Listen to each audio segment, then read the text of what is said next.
मैं अपने लखराव जो सिवान प्रखंड के पास मेरा राजनैतिक निवास है, आप तमाम इलेक्ट्रॉनिक और प्रिंट मीडिया के सभी पत्रकार और छायाकार बंधुओं का मैं अपने तरफ से हार्दिक अभिनंदन और मैं स्वागत करता हूं। साथ ही साथ मेरे साथ जो लोग इस प्रेस कॉन्फ्रेंस में बैठे हुए हैं, इन लोगों के प्रति भी मैं आभार प्रकट करता हूं कि इस कॉन्फ्रेंस में आप लोगों ने अपना बहुमूल्य समय दिया और कुछ सुनने और कुछ पूछने का काम किया।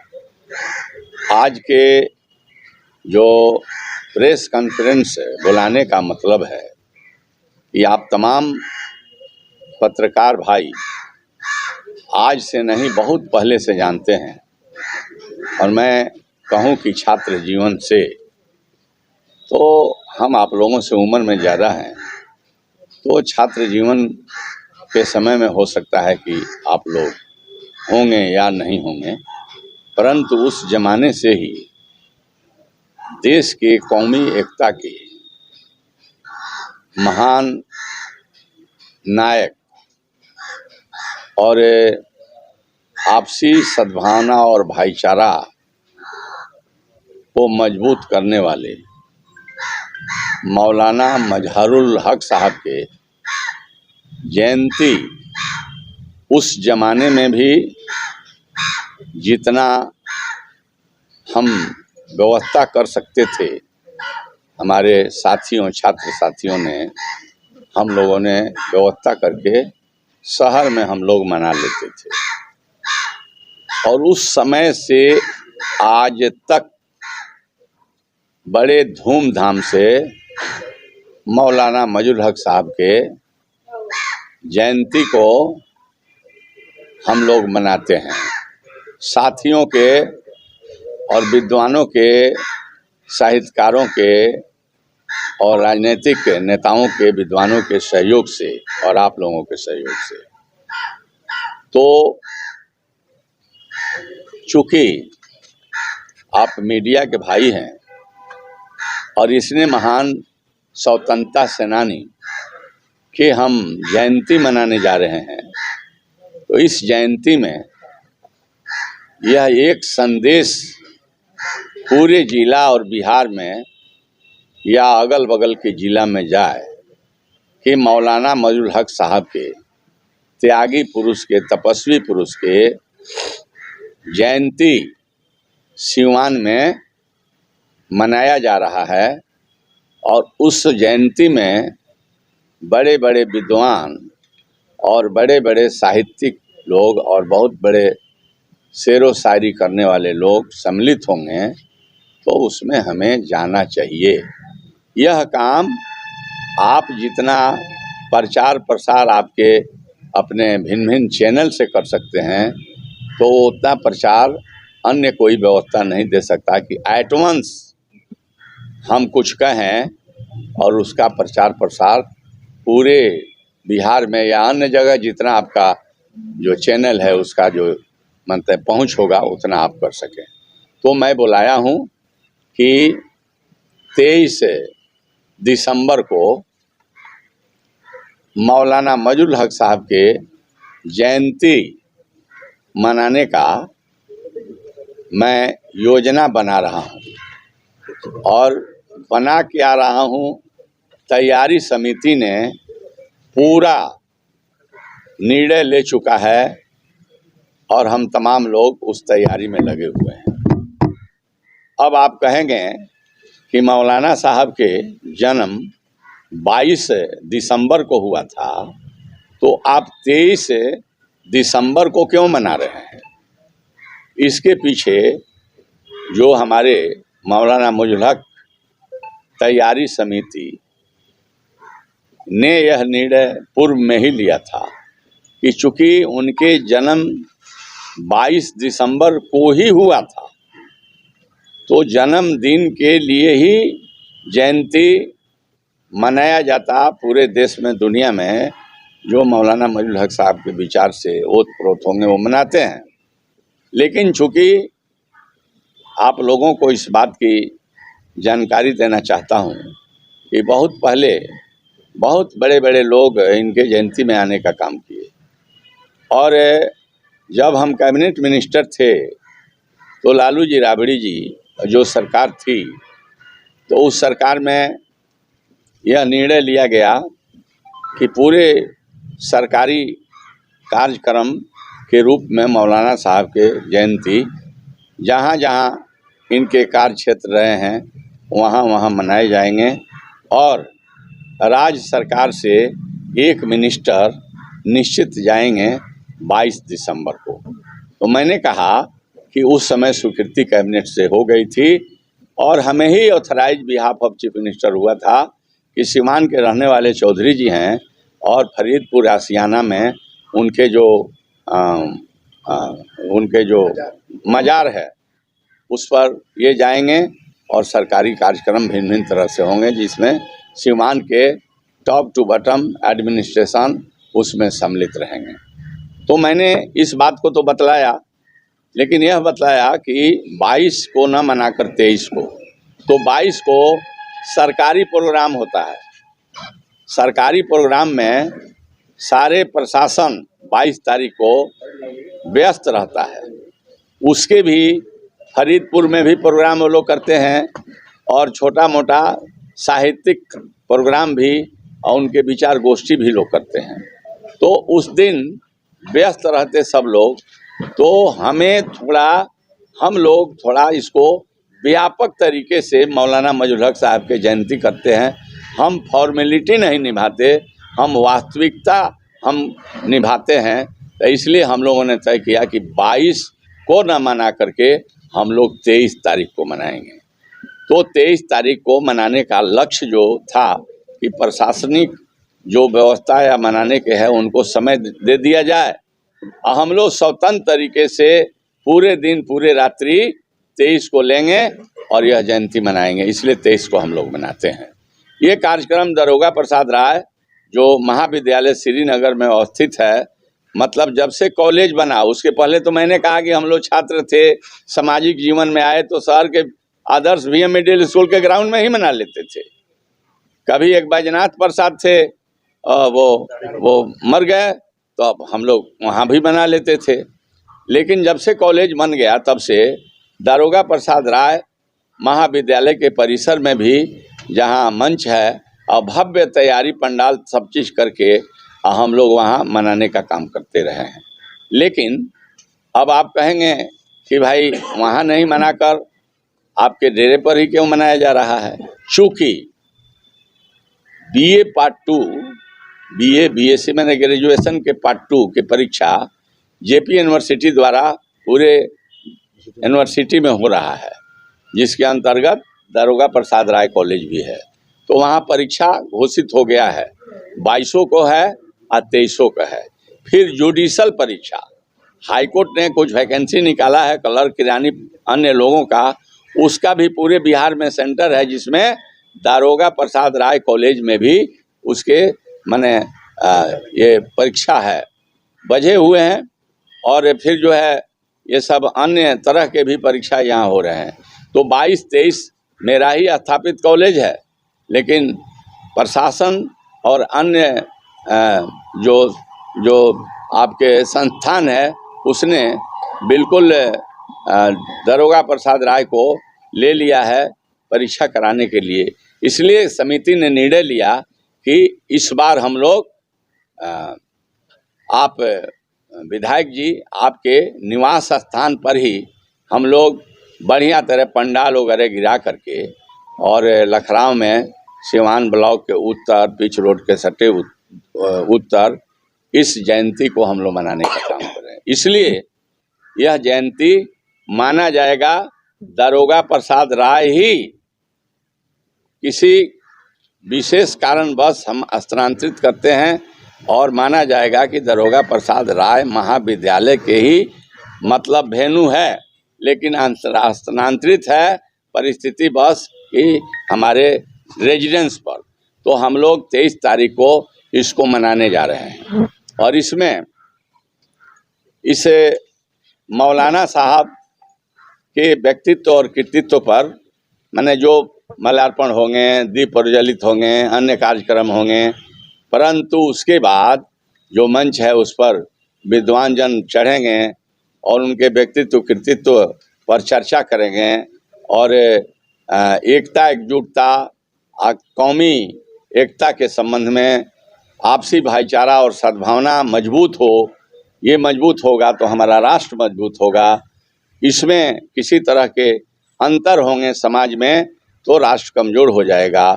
इसलिए जो हमारे श्रोता आएंगे उनके मस्तिष्क में एकता एकजुटता और आपसी भाईचारा के संदेश महान विद्वान लोग भरने का काम करेंगे। इसलिए वो कार्यक्रम हमें प्रथम सत्र में 10 बजे से प्रारंभ होंगे और वक्ता जितना समय ले लेंगे उतना बजे तक होगा। उसके बाद द्वितीय सत्र में प्रथम सत्र के जो इंटरवल होंगे, जो हमारे लोग आए होंगे उनको हम लोग लिट्टी चोखा से स्वागत करेंगे और द्वितीय सत्र में जो हमारे कवि और शायर, चाहे स्थानीय हो या वो लखनऊ का हो या उत्तर प्रदेश के अन्य जगह का हो या पटना का हो या बेतिया मोतिहारी का हो या सिवान के हो, तो उन कवि और शायरों के कविता और शायरी द्वितीय सत्र में ये उसी मंच से होगा। चूँकि ठंड के ज़माने और व्यवस्था दरोगा प्रसाद राय में नहीं हो पाई है, उस परिस्थिति को मैंने बतलाया। इसलिए हम लोग रात्रि में जो पूरी रात प्रोग्राम कराते थे, इस बार उसमें कटौती की गई है। 7 बजे, 8 बजे, 9 बजे रात्रि तक कवि और शायर सबको सुनने के बाद से कार्यक्रम का समापन हम लोग कर देंगे। ये विशेष परिस्थिति में इस वर्ष के लिए, इसलिए आप तमाम लोगों को ये बात की जानकारी देने के लिए, और जो लोग हैं जो सेकुलरिज्म और अमन चैन चाहने वाले लोग हैं, उन तमाम लोगों से हम आप लोगों के माध्यम से हम आमंत्रित करते हैं पूरे समाज के शहर से देहात तक रहने वाले सभी भाइयों को, चाहे वो किसान ही मजदूर क्यों नहीं हो, चाहे वो व्यवसायी भाई क्यों नहीं हो, चाहे वो विद्वान ही क्यों नहीं हो, चाहे वो अधिवक्ता ही क्यों नहीं हो, मतलब तमाम लोगों को हम आमंत्रित करते हैं कि एक दिन इन महान व्यक्ति और उनके व्यक्तित्व से विद्वानों के द्वारा जो आपको मतलब विचार जो सामयिक विद्वान देने का काम करे उसको आप ग्रहण करेंगे। तो अपना एक दिन का समय, चूँकि छुट्टी भी है, देने का काम करें और इस मौलाना मजरुल हक जयंती समारोह में शामिल हो। हम सबको आमंत्रित करते हैं, सभी मीडिया के भाई को आमंत्रित करते हैं, सभी इलेक्ट्रॉनिक प्रिंट को भाई को आमंत्रित करते हैं, सभी अधिवक्ता बंधुओं को और शिक्षण संस्थान नीचे से ऊपर जितने हैं सबको, हम नौजवानों को, माताओं को, बहनों को हम इनवाइट करते हैं।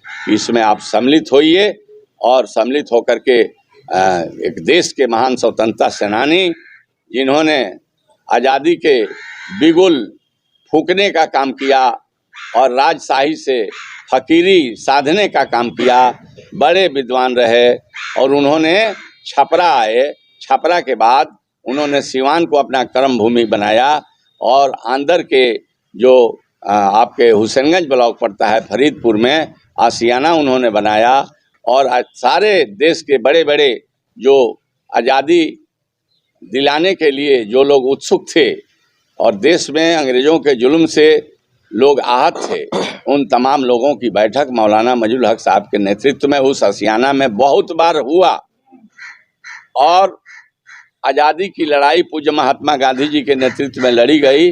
महात्मा जी से मौलाना मजरुल हक साहब उम्र में ज़्यादा थे।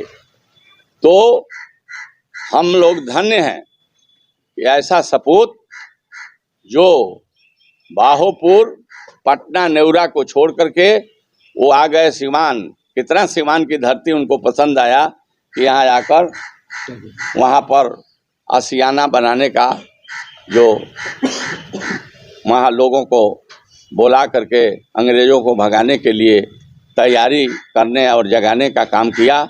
हालांकि आज़ादी के पहले वो मर गए, दुनिया छोड़ दिए, आज़ादी को देख नहीं पाए।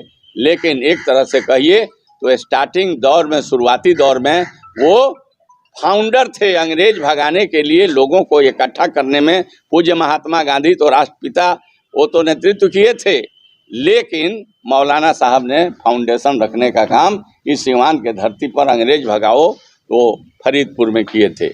तो हम तमाम लोग को ऐसे महापुरुष जिन्होंने समाज को दिया है, समाज से कुछ लिया नहीं है, और आज जिस तरह की स्थिति में हम भटक रहे हैं, जिस तरह से आपसी प्रेम खत्म हो रहा है, जिस तरह से ये भिन्न भिन्न तरह के कारणों से यह देश कमज़ोर हो रहा है, राज कमज़ोर हो रहा है, सभी जो व्यवस्था है वो चरमरा गया है, हर तरह गिरावट ही गिरावट आ गई है। तो कम से कम ऐसे स्थिति में मौलाना मजरुल हक साहब के जयंती मनाना, विद्वानों के जयंती मनाना, अपने नेताओं के जयंती मनाना और उनके विद्वानों के विचारों से अपने को उनके विचारों को अपने अंदर ग्रहण करना और राष्ट्र के निर्माण में देश को जोड़ने के लिए, तोड़ने के लिए नहीं, हम तमाम लोग काम करेंगे। तो आप लोगों को इसी उद्देश्य से मैंने बुलाया। पुनः सब लोगों को मैं 23 तारीख को ये सिवान के हमारे जो रेजिडेंस है प्रखंड के उत्तर, यहीं पर सब लोगों को हम आमंत्रित करते हैं। हम उन्हें हम इनवाइट करते हैं कि आवें और एक दिन हम लोग महान पुरुष के जयंती मनाने में सब लोग शरीक हों। इसी उद्देश्य से आप प्रेस के भाइयों को हम बुलाए थे और मैं आशा करता हूं कि आप लोग के सामने यह बात निश्चित अच्छा लगा होगा। और मैंने जो भी कहा बिल्कुल दिल से कहा, और मैं कहना चाहता हूं कि हम जब तक जिंदा रहेंगे मौलाना मजरुल हक साहब की जयंती, अन्य हमारे जो महान जो नेता रहे हैं, सेनानी रहे हैं इस धरती के, चाहे कहीं के हो, चाहे राजेंद्र बाबू हो, चाहे डॉक्टर राम मनोहर लोहिया हो, चाहे हमारे ये मौलाना मजरुल हक साहब तो है ही हैं, चाहे हमारे जननायक कर्पूरी ठाकुर हों, अन्य सभी जो नेता रहे हैं, फूले साहब हों, इन तमाम लोगों के जयंती मनाने में हम पीछे कभी नहीं रहेंगे। ये हमारा बहुत पसंदगी का यह कार्यक्रम है, इसको हम बहुत पसंद करते हैं। हम जयंती मना करके हम बहुत प्रसन्न होते हैं भीतर से। जितना हमको परेशानी होती है, लेकिन उस परेशानी को साथियों को साथ रख करके हम झेलते हैं, लेकिन जयंती मना करके हम अपने को, अपने आत्मा को हम शांति देने का काम करते हैं और समाज को एक नया संदेश, आपसी एकता, एकजुटता, भाईचारा और सांप्रदायिक सद्भाव कायम करने का हम काम करते हैं। इन्हीं शब्दों के साथ मैं आप लोगों से भी आग्रह है कि आप अपना जिम्मेवारी निभाएं और हम आपके बीच एक साधारण नेता नहीं, एक सेवक हूँ, कार्यकर्ता हूँ। हम पूरे शुद्ध मन से हम अपना निभाएंगे। यह कोई राजनैतिक कार्यक्रम नहीं है। इस कार्यक्रम में सब लोगों को आना चाहिए और सब लोगों को मिलजुल करके मौलाना मजरुल हक साहब की जयंती भव्य मनाने में सहयोग और शरीक होना। दोनों सत्र में सर मुख्य रूप से कौन कौन लोग आ रहे हैं? देखिए, अभी आपने देखा कि जेएनयू का एक बहुत बड़ा विद्वान है, आपके सामने मैंने उस आदमी को लगाया और वो टिकट ले लिया था, पर भी कहा कि आपका आ गया और बढ़िया है, हम गए थे तो रद्द कराता हूँ, मैं आपके यहाँ शामिल हूँगा। जिग्नेश जी, जेएनयू के, वो जो है डॉक्टर जिग्नेश है, बड़े अच्छे वक्ता है और बहुत अच्छा बोलता है, नौजवान आदमी है, वो आ रहे हैं। फिर एक उत्तर प्रदेश लखनऊ से एक विद्वान है, वो आ रहे हैं। फिर आपका उनका क्या नाम है? अली अहमद साहब को भी मैंने कहा है, इनवाइट किया है, उन्होंने भी स्वीकृति दिया है कि हम अगर स्वस्थ रहेंगे, ठीक रहेंगे तो हम निश्चित आपके कार्यक्रम में आएंगे। फिर जो है स्थानीय लाल बाबू प्रसाद यादव, वो कोई साधारण विद्वान नहीं है, वो बहुत राष्ट्रीय अंतर्राष्ट्रीय सेमिनार में वो शामिल हुए हैं। दारोगा प्रसाद राय, मौलाना मजहुल हक साहब के जयंती समारोह और ये जो सेमिनार के रूप जो हर साल मनाता है, इस बार भी मना रहा है। तो लाल बाबू, डॉक्टर लाल बाबू जो एग्जामिनेशन कंट्रोलर भी रहे हैं, तो वो भी सम्मिलित होंगे। वो भी हम समझते हैं कि उनको भी खूब सुना जा सकता है और बहुत अच्छे डेटा के साथ बात को बतलाते हैं। फिर आप ही के बीच के एक साहित्य के प्रकांड विद्वान हैं डॉक्टर वीरेंद्र नारायण यादव जी, वो हमेशा आते हैं, वो भी यहाँ पर आएंगे। अन्य हम दिल्ली के एक दो आदमी से और कहे हैं, उन लोगों ने कहा है कि असेंबली पार्लियामेंट के सत्र में अगर कहीं हम लोग ज़्यादा विषय कोई मिला होगा, उससे अगर हम लोग फ्री होंगे तो चौधरी साहब आपके बात नहीं काटेंगे, हम लोग उसमें शामिल होंगे। मतलब बाहर के विद्वान, लोकल के विद्वान, ये तमाम विद्वान लोग आएंगे। विद्वान ही ना मंच पर जाकर बोलेगा, तो इसलिए ये तमाम लोग आ रहे हैं। और आपके उत्तर प्रदेश के शायर और कवित्री और शायरा येलनों का भी आगमन हो रहा है। वो सब लखनऊ के, गोरखपुर के, या आपके पटना के, या इधर से आपको आजमगढ़ से, इस तरह के लोगों ने आने की स्वीकृति दिया है। तो बड़े ही अच्छे प्रोग्राम होंगे और ये प्रोग्राम गंभीर है। यह तो गंभीरता से सोचने समझने वाली प्रोग्राम है। यह जयंती जो है गंभीर जयंती है, इसलिए विद्वान भी आएंगे, कवि भी आएंगे, शायर भी आएंगे, आप लोग भी आएंगे और हम लोग सबसे अच्छे तरीके से बैठ करके उन लोगों के बातों को सुन करके उनके अच्छे जो रास्ते देंगे समाज को आगे बढ़ने के लिए, देश को मजबूत करने के लिए, उसको हम सब लोग मिल करके ग्रहण करेंगे और संकल्प लेकर के हम लोग उस रास्ते पर इस देश को जोड़ने का, मजबूत करने का काम करेंगे।